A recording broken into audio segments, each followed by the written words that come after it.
Moi, j'ai commencé comme prof de musique de la 6e à la terminale. Je suis arrivée de la fac de la Sorbonne, là, en 76. J'ai tenu 3 ans et puis j'ai connu des gens du milieu, notamment Jean-Charles Michel. Et donc, on a commencé à... On a eu l'opportunité de créer une école de musique associative qui s'appelle l'Éveil à la musique au pays. Et qui a en 78 à quel lieu Pleurmel. Ah oui, Pleurmel.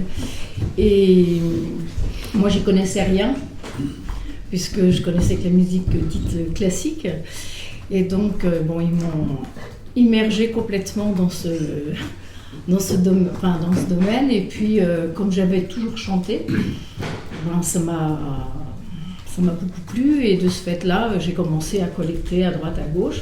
Donc, mais toujours dans le cadre associatif. Et au début, moi, j'étais assez timide pour enregistrer. Donc, j'ai passé beaucoup de temps avec des gens sans les enregistrer, mais en essayant de rechanter ce que j'entendais. Et puis, et c'était difficile pour moi au début parce que je ne connaissais que la musique écrite et je ne connaissais pas la musique orale, quoi. Et donc, avec cette association Éveil à la musique au pays, on a fait donc... on a mis en avant la transmission, et puis on a ouvert des cours d'accordéon diatonique, etc. Et puis c'est créé en 1979 une association qui s'appelle Chanteux, qui a justement beaucoup œuvré pour la diffusion et le collectage.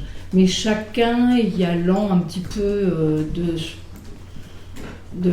avec ses envies personnelles, mais sans aucune règle vraiment formelle, quoi. Donc on avait notre UER, notre Evox, et on organisait des veillées. On organisait des veillées dans des cafés, c'est ça, hein. Ouais. Et puis avec un groupe de filles, on a fait la Truderie d'Or, on a fait justement la Bogue d'Or, on a fait Gonarbog, tout ça, et puis petit à petit, moi je me suis prise au jeu et il y a les voisins qui arrivaient et puis j'arrivais, donc j'ai déménagé dans un village et le village c'était des gens complètement pochetronnés mais qui chantaient, quoi, et qui pouvaient danser une ridée de Guillac sur un sol complètement de travers, et qui dansaient mais merveilleusement bien, quoi. Donc c'est un petit peu comme ça que moi que je me suis intégrée, en fait. C'est par le chant et la collecte que je me suis intégrée dans le coin.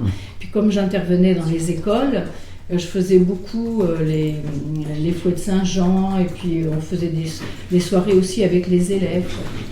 Et donc ils m'apprenaient des chansons, ou alors leur mère m'apprenait des chansons, et hop, moi je les transmettais, après je les ai transmises aux instituts, parce que j'ai fait aussi de la formation aux instituts, quoi. Ça s'est fait vraiment comme ça.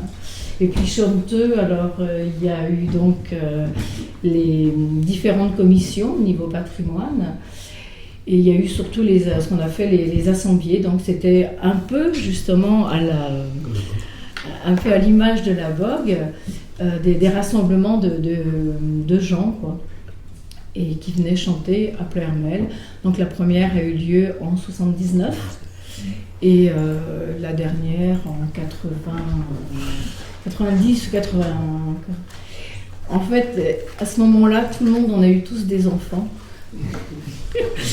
Et puis, on a eu moins de temps pour collecter, et le collectage s'est un petit peu arrêté dans les années 90, 92. Hein. Ouais, 80, ouais, à peu près.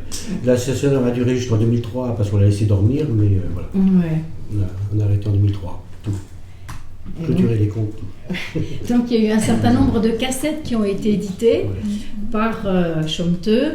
Il y a eu aussi des livrets qui ont été faits par Éveil à la musique sur Dansons ensemble, parce qu'on avait vraiment envie que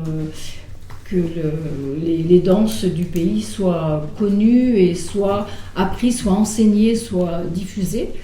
Donc il y a eu Dansons ensemble, et puis il y avait eu un autre projet qu'on avait fait, qui s'appelait Musique en herbe, où il y a eu des instituts qui se sont appropriés un collecteur, et puis un style de chant, et qu'on nous avons réunis dans Un collecteur ou collectif. un informateur? Un collectif.